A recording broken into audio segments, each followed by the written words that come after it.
Halo rekan-rekan seprofesi Satpam Nusantara.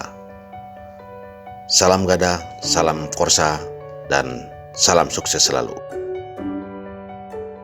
Bagi rekan-rekan anggota Satpam yang telah mengikuti pendidikan atau pelatihan Gada Pratama, mungkin tidak asing lagi mendengar istilah Turjawali. Turjawali merupakan suatu singkatan yang terdiri dari beberapa kata, yaitu pengaturan, penjagaan, pengawalan, dan patroli. Baik, kita mulai tur yang pertama, yaitu pengaturan. Pengaturan ini merupakan suatu kegiatan yang dilakukan oleh anggota Satpam yang terdiri dari beberapa kegiatan. Kemudian pengaturan ini juga dilakukan oleh anggota Satpam apabila terjadi kemacetan lalu lintas di dalam ataupun sekitar lingkungan kawasan kerja, dan ini perlu hadirnya petugas Satpam yang sedang berjaga pada saat itu. Kemudian yang kedua, atur dan tertibkan kendaraan karyawan atau tamu yang parkir pada tempat parkir yang telah ditentukan oleh manajemen ataupun pihak perusahaan. Ini sangat penting sekali karena ketertiban daripada kendaraan ini merupakan tugas pula daripada setiap anggota Satpam yang bertugas pada saat itu.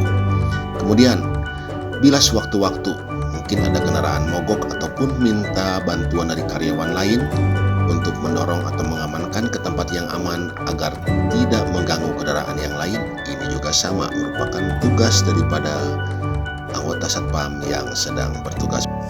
Suku kata yang kedua yaitu dari Turjawali, yaitu ja atau penjagaan. Poin-poin intinya, yang pertama, sebelum berangkat setiap anggota Satpam perhatikan sikap, tampang, dan kelengkapan tugas. Kemudian yang kedua, setengah jam sebelum penjagaan dimulai, setiap anggota Satpam sudah berada di tempat jaga atau di tempat tugas. Kemudian jangan sekali-kali masuk ke ruang jaga agar petugas jaga yang lama dapat menyelesaikan tugas dengan tertib. Kemudian tugas penjagaan dilaksanakan harus tepat waktu. Sebelum serah terima jaga, petugas lama wajib membersihkan ruang jaga. Usahakan selalu membersihkan tempat penjagaan dan sekitarnya. Sikap dan tampang petugas agar selalu rapi dan berwibawa. Selalu waspada terhadap segala kemungkinan atau bahaya yang bisa terjadi. Kemudian bagi anggota Satpam yang menggunakan senjata, baik itu api maupun tajam, jangan meninggalkan atau menaruh senjata tanpa pengawasan daripada anggota. Perlu diingat ada hal-hal yang harus diperhatikan pada saat serah terima tugas jaga. Apakah buku-buku atau barang inventaris yang ada di dalam pos ataupun tempat jaga dalam keadaan lengkap? Nah, ini harus dipastikan. Apakah sudah ditandatangani buku mutasi oleh petugas jaga maupun oleh kepala regu? Kemudian apakah barang inventaris di ruang penjagaan telah sesuai dengan daftar yang ada? Selanjutnya, periksa daftar atau tempat bangunan yang diberi catatan khusus untuk selalu diawasi ataupun dilaksanakan kegiatan patroli. Cek kembali alat pemadam kebakaran, CCTV, dan lain-lain. Kemudian apakah ada pengumuman atau instruksi yang harus diperhatikan ataupun ada pesan dari pimpinan atau karyawan lain yang harus dilanjutkan oleh petugas jaga selanjutnya. Kita ke materi selanjutnya, yaitu suku kata yang ketiga, yaitu wal atau pengawalan.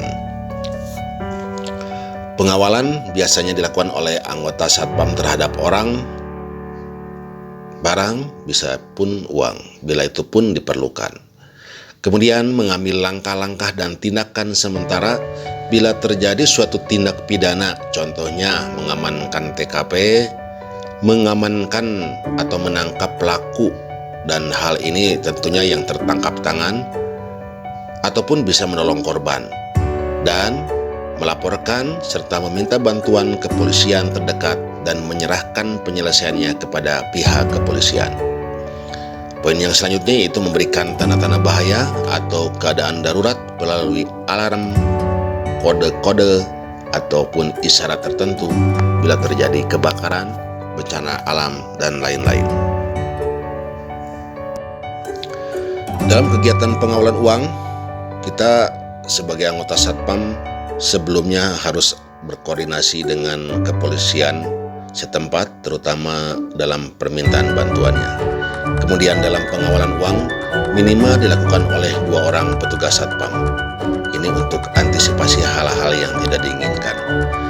Dalam pengawalan uang, bawalah perlengkapan Satpam seperti borgol, pentungan atau tongkate, senpi bagi yang sudah memiliki izin. Kemudian dalam setiap kegiatan pengawalan uang dilarang atau berhenti ataupun mampir di suatu tempat yang apabila tidak diperlukan. Wajib waspada dan perhatikan gerak-gerik orang yang mengikuti ataupun yang ada di sekitar kita. Segera hubungi kantor polisi terdekat bila ada yang mencurigakan.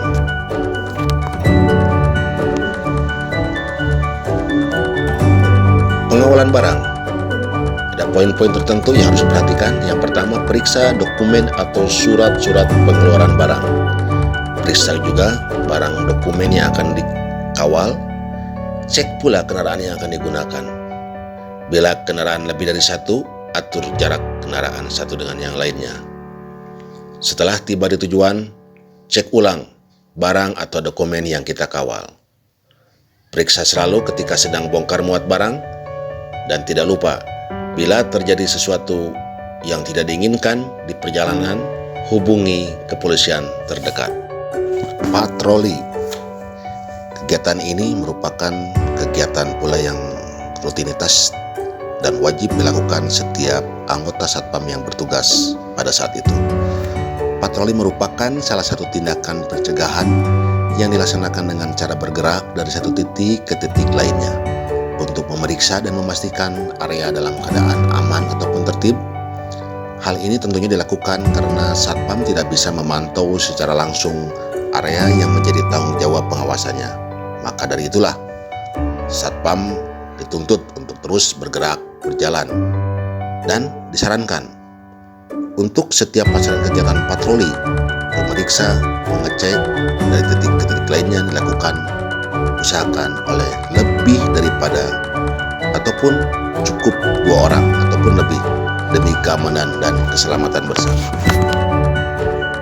Saat pelaksanaan patroli, anggota harus menguasai keadaan lingkungan kerja yang dijaganya, seperti contoh bangunan utama, perkantoran, gudang, mesin, instalasi listrik, jalan, lorong, gang, ataupun pejabat di lingkungan, bisa berupa nomor handphonenya atau tempat pemadam kebakaran dan sebagainya. Ini yang harus dipatroli. Kemudian poin yang kedua, mengetahui persis sumber gangguan yang bisa menyebabkan adanya gangguan Kamtibmas seperti tempat parkir, AC, penyimpanan bahan kimia, listrik, mesin, dan sebagainya. Ini ada beberapa poin yang perlu diperhatikan dalam pelaksanaan tugas. Yang pertama, tetap melaksanakan doa sebelum melaksanakan tugas agar senantiasa diberikan kesehatan dan keselamatan. Jaga sikap tampang untuk selalu unek tabah, sabar, dan percaya diri dalam pelaksanaan tugas. Kemudian jangan lupa membawa perlengkapan perorangan seperti KTA, KTP, SIM, buku saku, pensil, peluit, tongkat dan sebagainya. Demikian paparan atau sharing kepada rekan-rekan seprofesi Satpam Indonesia dimanapun Anda berada. Itulah paparan tentang teknik dan taktik pelaksanaan tugas Satpam di lapangan. Selamat bertugas, salam komando, salam gada, salam seprofesi Satpam Indonesia.